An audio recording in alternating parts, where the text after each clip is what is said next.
Hey fellow Dota fanatics, welcome to Gaming Basics, your one-stop solution for mastering the essentials. Let's dive in and level up together. In this video, I'm going to show you how to purchase Dota 2 hero sets using your Dota 2 shards.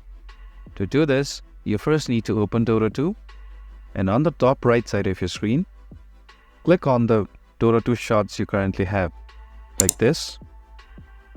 Here are all the sets you can purchase.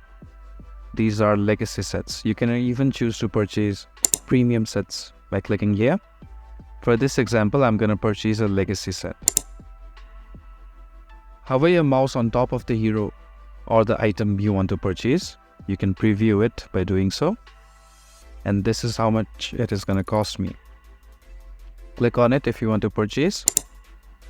And then click on purchase. Here it is. The item has been added to my inventory. If you found this video helpful, please give us a thumbs up.